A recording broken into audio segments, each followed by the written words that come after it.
Olá, Evangelho puro e simples do nosso Senhor Jesus Cristo. Hoje nós estamos para a nossa quarta aula, onde nós vamos tratar um pouco da psique humana, como que agimos, né? Por que agimos assim diante das Escrituras, né? Então eu vou trazer aqui um assunto bem interessante, onde nós vamos refletir sobre.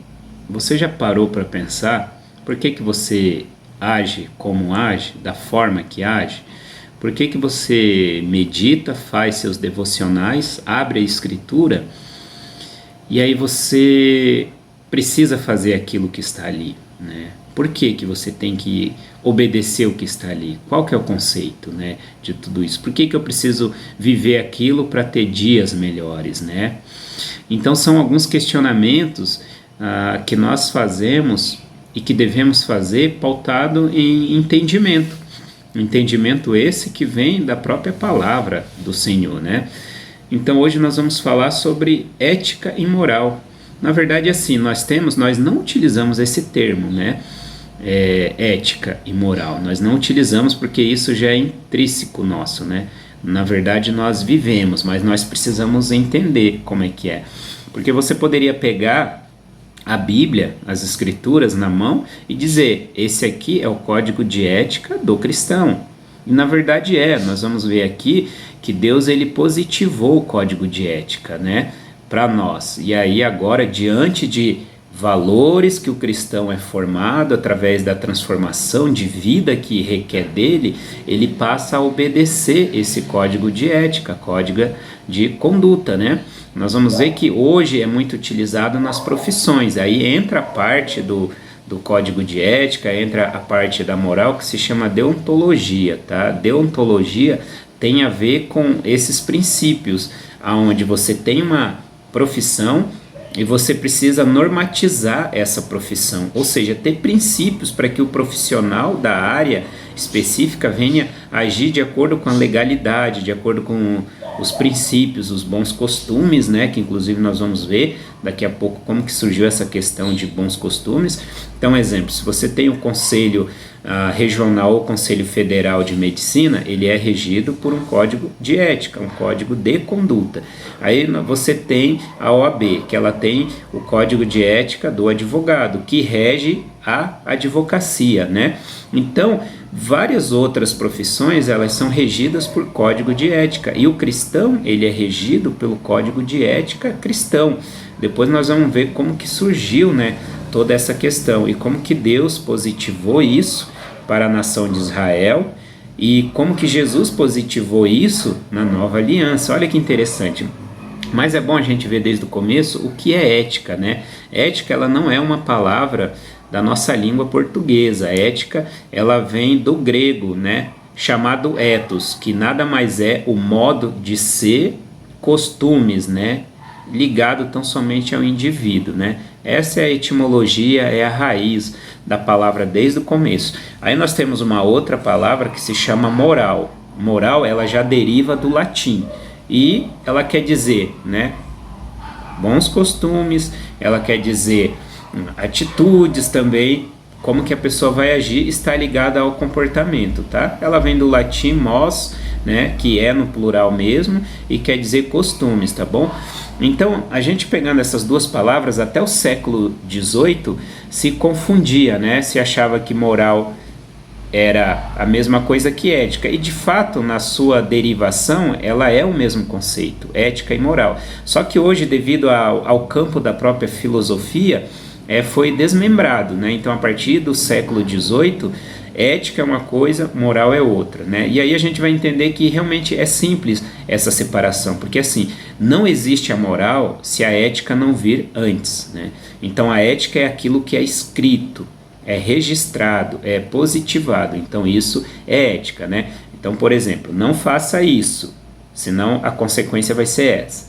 Esse aí é um código de conduta, é uma ética, né? Nós vamos ver depois que Deus positivou escrevendo lá em Êxodo, né? Quando ele fala a respeito da lei, a respeito dos 10 mandamentos que nós conhecemos, né? Não matarás e tal, então ele estava escrevendo o código de ética. E qual que era a moral? A moral é que, de acordo com a conduta, valores e virtudes do povo hebreu, ele não poderia cobiçar a esposa alheia e nem cobiçar a propriedade, muito menos matar, cometer homicídio, né? Ele não poderia fazer isso. O que iria definir isso? Seria a questão da própria moral dele. Isso aí é moralmente reprovável ou moralmente aceitável diante de uma cultura. Então hoje a gente traz que a própria moral ela tem muito a ver com a cultura de um povo, tá? Então é assim, nem sempre o que é moral para você é moral também para outra pessoa. E aí mesmo a gente tratando de virtudes e valores, tá bom? Então até bom a gente falar antes que os valores eles estão incutidos dentro daquilo que você tem por princípios, né? Então você não vai fazer tal coisa porque o seu valor não permite fazer. Você é um discípulo do Senhor, então não te permite, por exemplo, furtar e nem roubar, né? Não convém a nós, a nossa moral não deixa e o nosso ordenamento jurídico também não deixa, né? Você pode cometer, mas aí você vai sofrer uma sanção legal. E diante da lei de Deus, diante do ordenamento que Cristo deixou, você também vai sofrer, né, uma sanção por conta disso. Você vai quebrar uma lei, né? Você vai quebrar um princípio. Consequentemente, isso é resultado do pecado, né? Então isso tem a ver com valores. Agora, a virtude é algo que você tem dentro de você, que está mais ligado ao comportamento humano, e isso te faz, diante de duas decisões, você poder optar pelo que é bom ou pelo que é ruim, né? Isso se chama virtude. A virtude ela vai te permitir, né, tomar essa decisão. E os valores é aquilo que está incutido dentro de você. Como a gente falou, a questão dos valores ela muda muito de acordo com o quê? Vai mudar de acordo com a cultura, de acordo com a forma que aquela sociedade se comporta. E além dessa questão do fator sociedade, comportamento, humanidade e regionalidade também, é interessante que a moral ela tem 3 princípios, né?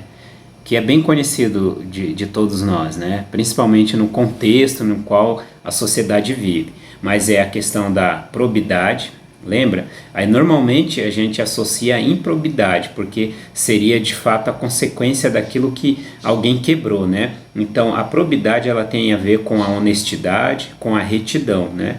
É por isso que a pessoa precisa ser probo, né? Para ocupar tal cargo ou viver em tal sociedade, por exemplo, né? E nós temos a questão do decoro. O decoro tem a ver com comportamento, com a decência da pessoa, tudo isso dentro da moral, né? Então, quebrou o decoro parlamentar, então ele vai ser julgado por conta disso, né? Porque está ligado diretamente com a moral. E aí nós temos o que é conhecido de todos nós, que é a questão da boa-fé, né? Então, dentro da moral tem a questão da probidade, tem a questão do decoro e tem a questão da boa-fé. São esses os princípios norteadores da moral. Então todos nós temos, né? Você precisa ser honesto, agir com retidão, e isso liga totalmente ao ser cristão, ao cristianismo, né? Você precisa ter um comportamento exemplar, você precisa viver o evangelho que você prega, né? E você precisa ser alguém decente diante de todos, né? Esse é o fato, olha que interessante. E tudo aquilo que nós venhamos a fazer, nós precisamos fazer e agir de maneira boa, ou seja, agir com boa fé, né? Ética e moral, elas sempre andaram juntas, como a gente viu, né? Tanto foi que a própria filosofia, começando com Aristóteles mesmo, né? Aristóteles já falava que todo ser humano, ele é incutido de boa fé, né? Esse é o princípio. Então ele organizou de uma maneira bem interessante a questão da ética e da moral, que ele falava justamente esses princípios, né, que são dotados todo ser humano para que assim ele possa viver em sociedade em harmonia, né? Então a gente tem vários obras dele, na verdade, né, e vários princípios adotados por Aristóteles que define muito bem, né? Não tem como estudar ética se não estudar Aristóteles, por exemplo, né? E na atualidade nós temos Immanuel Kant, né? Kant ele foi um dos grandes filósofos contemporâneos também, que contribuiu muito, mas de uma maneira significante aí para a própria questão do estudo da ética, né? E hoje em dia nós chamamos a ética centrada no quê? No dever das coisas, né? Que foi o que Kant estabeleceu e difundiu, né?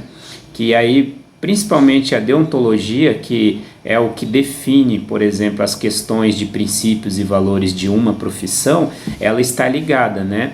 Está ligada nesses princípios aí que Immanuel Kant, o grande filósofo, deixou para a história, na verdade, né? Então se parte desse princípio da própria filosofia. E a filosofia, com o tempo, vendo a maneira que o cristianismo se comportava, passou a ter esse reconhecimento da parte da filosofia e da ciência da época, que o cristianismo ele vinha com um conceito diferente, né? No sentido de que era uma linha diferente do que já existia e uma linha empírica, né? Ou seja, uma linha vivenciada, vivida na experiência através de Cristo, né? Então, a partir do momento que Cristo positivou ali através, né, do Espírito Santo, inspirando homens, né, a escreverem as Escrituras, ele estava escrevendo o nosso código de ética cristão, de como viver, né? Porque a ética cristã, ela é teocêntrica, né? Baseada tão somente nas coisas divinas. Esse que é o preceito. Aí vem a questão do próprio amor que Cristo tanto pregou e viveu, né? É bom lembrar que os judeus tinham em torno de 613 códigos de ética, né? Ou seja, a lei que, de acordo com a moral deles, eles tinham que seguir. E aí Jesus veio e fez o quê? Reduziu em basicamente duas, né? É amar a Deus acima de todas as coisas e amar o seu próximo, né? Então esse foi um desafio muito grande e é até hoje para todo cristão, né? Porque não é fácil amar o próximo. Então veja que esse contexto do amar ao próximo, ele está ligado à ética positivada de Cristo, né? Que ele deixou escrito e citou algumas vezes essa frase, e a moral, né? A moral vai me fazer com que eu tenha esse senso de cuidado, de amor para com o próximo. Eu preciso ter isso, porque se eu quebrar esse código de ética deixado por Cristo, consequentemente eu estou quebrando a sua lei. Quebrando a lei, consequentemente, é resultado do quê? Do pecado. Então, o cristão ele precisa sim se arrepender de seus pecados e voltar aí ao primeiro amor, de fato. Agora ele não pode ficar constantemente quebrando o mesmo pecado várias vezes, né? O mesmo pecado, volta, quebra, volta. Não, precisa haver essa mudança de mente. É bom a gente lembrar, né, que nós temos a mente de Cristo, então precisa viver de maneira espiritual. Mas no campo aí da ética cristã, nós tivemos alguns estudiosos da época, conhecidos como Agostinho, Tomás de Aquino, né, que durante a própria Idade Média, o cristianismo, com os conceitos de Cristo, né, desse amor, não mais olho por olho, dente por dente, mas sim você, para se manter a paz no que depender de você, que você tenha essa paz com todo, mesmo que às vezes nós venhamos a levar o próprio prejuízo.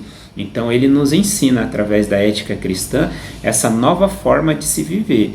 Então, se a gente pegar o contexto mesmo da própria Torá, Talmud, os costumes dos próprios hebreus, né, a nação de Israel, é diferente do contexto da nova aliança hoje, né? Cristo veio como sacrifício uma única vez por todos nós. Aí ele estipulou o código de ética, né, aprovado por Deus, para que eu e você venhamos a seguir hoje. Então, diante de uma moral que nós temos, pautada nos valores e nas virtudes, nós podemos tomar algumas decisões. Coisas que, por exemplo, você pegando hoje no século XXI, vamos fazer uma comparação aí com a nação dos muçulmanos, por exemplo, né? Você pega toda essa nação aí que segue esses conceitos da lei muçulmana. Nós vamos pegar aí o exemplo do Irã, né, que é um país onde hoje é permitido aí o apedrejamento de mulheres adúlteras ou qualquer outro crime que elas e eles vierem a cometer, né, em pleno século XXI.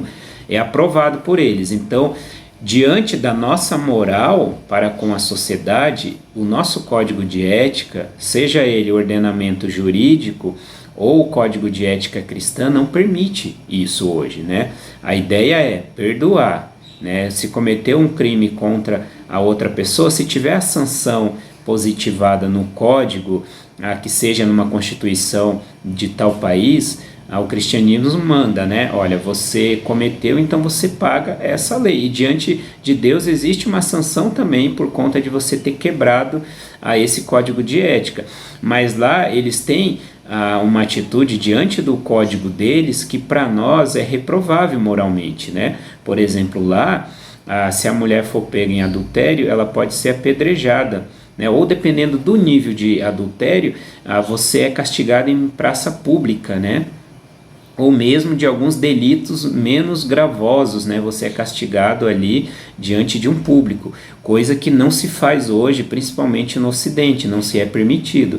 Então, nesse campo, a ética ela vai estudar o quê? O comportamento da maneira como eles fizeram para poder apedrejar essa mulher, por exemplo, né? A ética vai se preocupar com esse conceito. Já a moral, ela vai ver como que foi o comportamento do indivíduo na hora que apedrejou essa mulher, mesmo sendo moralmente aceitável por aquela sociedade. Hoje no nosso país não é, né? O próprio adultério, que antes era crime na lei brasileira, hoje já não é mais, né? Então não existe essa sanção. Se existisse isso, a pessoa que apedrejou uma mulher hoje, ela estaria enquadrada em alguns crimes, né? Tais como feminicídio, o próprio homicídio mesmo, né? Iria responder por esses delitos, de fato. E diante da nossa sociedade seria moralmente reprovável, né?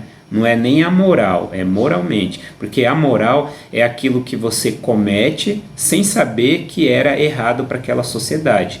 Imoral é aquilo que você sabe que é errado e mesmo assim você comete, né? Exemplo, você sabe que é errado apedrejar alguém, aí você vai lá e apedreja essa pessoa. Então você cometeu um ato imoral, sem contar ou tirar a exceção da questão do crime que você cometeu. Mas naquele país é aceitável, fora outras, né, leis que eles têm que para nós de certo modo é até bizarro pela forma que nós vivemos dentro de conceitos e valores. Então por isso que muitas vezes eu não posso julgar a moral, conceitos, valores e virtudes de um povo, porque nem sempre o que é moral para mim vai ser para eles, né? Exemplo, você tem em alguns países onde orar com o chapéu é moralmente aceitável. Ao contrário, se você não ora com você, seria um imoral, estaria quebrando o código de conduta daquela nação, por exemplo. Já no nosso país, não.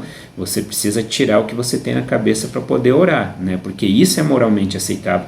É reprovável por nós? Não deveria, né? Porque provavelmente que para Deus, dentro daquela cultura, é aceito, né? Então você veja que quando a gente fala sobre moral e ética, tem tudo a ver com a nossa condução diante de uma sociedade, né? E para o cristão mais ainda, porque ele tem que viver na sociedade da mesma forma que ele vive na igreja, né? Então tem que ser único. É aquela questão do evangelho vivido em casa, tem que ser o evangelho vivido na rua, da mesma forma, então não muda. Então quando nós falamos de ética e moral, fala muito para o cristão, porque Deus ele deixou positivado isso, né? Quando a gente vê lá em Êxodo capítulo 20, a partir do 12 até o 16, né, ele fala: não matarás, não adulterarás, não furtarás, não dará falso testemunho contra o teu próximo. Então aquela nação que saiu ali do Egito, Deus precisa positivar um ordenamento para eles, um código de ética para eles seguirem. Então Deus colocou, chamou Moisés ao monte e falou: escreve aí na pedra, né? E aí Moisés escreveu, positivou isso para o povo, e agora o povo precisa seguir esses preceitos, né, em sociedade. Então esses preceitos seguidos em sociedade, eles vão organizar a própria moral e a própria ética desse povo. Então veja, que quando a gente fala que Deus positivou e escreveu a ética, é quando ele chama Moisés e fala: ó, escreve aqui. Aí por isso que se diz muito, né? Assim disse o Senhor, né? Porque o Senhor estava colocando o seu código de ética para ordenar o funcionamento, a harmonia daquela nação que recebeu a terra prometida, que antes tinha saído do Egito, né? Então foi dessa forma que Deus estabeleceu o código de ética ali ao povo hebraico, né? Ao povo judeu. E aí quando Cristo vem, ele vai positivar isso também através do quê? Através dos escritos, né? formando aí o Novo Testamento, né? Quando ele deixa bem explícito essa questão. Eu gosto muito de uma passagem que a ética, ela tem muito a ver com a questão da retidão, da justiça, a ética e a moral, né? E lá na carta de Paulo aos Romanos, capítulo 3, do 21 ao 22, fala muito sobre isso, né? Então, é como se nesse momento Paulo está falando aos irmãos lá, olha, esse é o código de conduta, né? Essa é a justiça, é a retidão que o cristão deve viver a partir de agora, né? Então é interessante a gente lembrar até a própria vida de Paulo. Ele vivia debaixo de um código de ética que permitia a ele receber cartas, né, e poder perseguir os cristãos, porque para ele era moralmente aceitável e para ele era realmente eticamente correto. Ele ia atrás dos cristãos, colocar na prisão, até matar, porque no pensamento de Paulo e daquele grupo religioso eram pessoas que estavam indo contra os princípios de Deus, né? Só que na verdade não, na verdade era Cristo que estava ali positivando o seu código de ética, tanto que Cristo tem um encontro com Paulo e fala: Saulo, Saulo, por que me persegues, né? Ou seja, você não estava perseguindo os seguidores de Cristo, mas sim o próprio Senhor, né? Então é por isso que ele tem aquele momento interessante. Mas eu vou ler para você aqui em Romanos capítulo 3, 21 a 22, que fala muito, diz assim, ó, mas agora se manifestou uma justiça que provém de Deus, independente da lei, né? Da qual testemunho a lei e os profetas, justiça de Deus mediante a fé em Jesus Cristo, para todos os que creem, não há distinção, né? Essa era uma justiça proveniente de uma morte de cruz, né? Então, a partir do momento, Jesus ele morreu, né, naquela cruz, viveu todo o seu período na terra de maneira ética e moralmente aceitável diante da lei dos judeus. Deu dízimo, né, participou das festas que os judeus tinham que participar, e até hoje eles participam por não reconhecerem o próprio Messias, mas a partir do momento que ele é pendurado na cruz, que ele fala, Pai, está consumado, ele pagou a nossa dívida dos nossos pecados, e ele vem a ressuscitar. A partir desse momento, agora o que vale é o novo código de ética para o cristão. Veja que interessante. E aí durante a Idade Média, nós temos aí a questão do reconhecimento do cristianismo como uma forma, a prática de uma nova linha de pensamento, né? Então ele entra nesse rol aí. E tanto que a própria lei dos muçulmanos são contra, né, de uma maneira acirrada contra o cristianismo, porque eles não aceitam, eles veem Jesus como uma boa pessoa, mas não aceitam o próprio ser, Cristo como Deus, né? Então para eles isso era como se fosse uma afronta, né? Então tanto que até hoje o propósito dos muçulmanos é de fato dizimar o próprio cristianismo, né? Mas aí você está incorrendo naquele erro, né, que Paulo cometeu, o fato de estar perseguindo o próprio Senhor, né? Então a gente vê a prova disso quando o cristianismo faz toda essa transformação.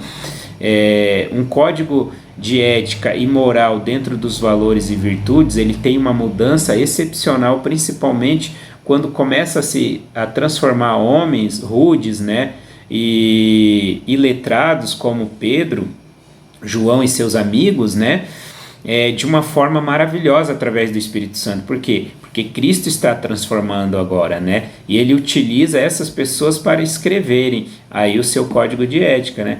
E quando Paulo fala lá que a justiça que é mediante a fé, essa justiça que vem de Deus através de Jesus Cristo para todos aqueles que creem.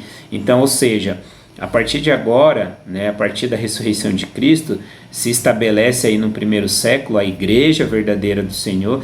Então requer a esse reconhecimento do novo código de ética estabelecido por Cristo, escrito com seu sangue naquela cruz, aonde eu preciso entender que agora essa moral que eu vivo, ela era diferente da que existia até então. Porque era algo imperfeito, né? Que o ser humano estava sempre ali errando, se arrependendo, Deus repreendendo ele, e ele voltando a cometer novamente aquelas coisas erradas. Aí Cristo vem de uma maneira definitiva, morre na cruz por mim e por você, escreve um novo código de ética, que é a nova aliança, o Novo Testamento, e deixa, a partir de agora, para a salvação, para que você consiga chegar à eternidade, cumpra de acordo com seus valores, de acordo com as suas virtudes e de acordo com a própria moral, cumpra o que está escrito aqui no Código de Ética Cristã. E é isso que resume, de fato, a nossa vida enquanto discípulo do Senhor, né? Então, estudar a ética e a moral, ela tem tudo a ver com o cristão. É por isso que eu refaço novamente a pergunta do começo, né? Você já se questionou por que você segue? Ou por que você faz da maneira que você faz, né? Porque você lê uma passagem, lê um contexto e aí você precisa fazer aquilo. É por quê? Porque Deus positivou desde lá do passado para o povo hebraico um código de ética, e aí com o passar do tempo Cristo veio e estabeleceu o código de ética pautado na vontade do Pai, aonde nós seguimos, e dentro de uma moral, dentro de um conceito que era totalmente diferente de tudo. O cristianismo deixado pelo Senhor Jesus, ele é diferente de qualquer filosofia, qualquer linha de pensamento, qualquer linha de se viver, né? Então é interessante. Por quê? Porque foi criado pelo próprio Deus, através de seu Filho, enquanto viveu aqui na terra, sentiu as nossas dores, né? E é por isso que isso reafirma cada vez mais que nós temos a mente de Cristo, né? Porque ele foi experimentado, um homem experimentado de dores, né? Ele levou todos os nossos pecados, as nossas enfermidades e cravou naquela cruz, né? Então é por isso que quando eu pensar porque eu estou agindo assim, eu devo pensar porque eu devo seguir e obedecer o código ou as boas obras, né, que Deus deixou para nós. Eu preciso seguir, né, de fato, e dentro de uma moral, dentro aí das virtudes e dos valores que Cristo deixou. E os seus apóstolos seguiram essa mesma linha de pensamento, né? Não era para ser diferente, né? Fizeram a diferença após o seu Senhor ir aos céus, né? Cumpriram a obra dele até o final, e aí cabe a mim e a você hoje cumprir essa obra. Nós já temos o código de ética escrito, positivado, né? E agora nós estamos criando um caráter dentro de nós, né? Através de uma moral e através de uma virtude que Cristo deixou para nós. Ele veio, fez, andou da maneira como Ele quer que nós venhamos a agir. Então agora cabe a mim e a você agir dessa forma, né? Então que nós possamos pensar que a ética cristã, ela é o que norteia a nossa vida rumo à eternidade.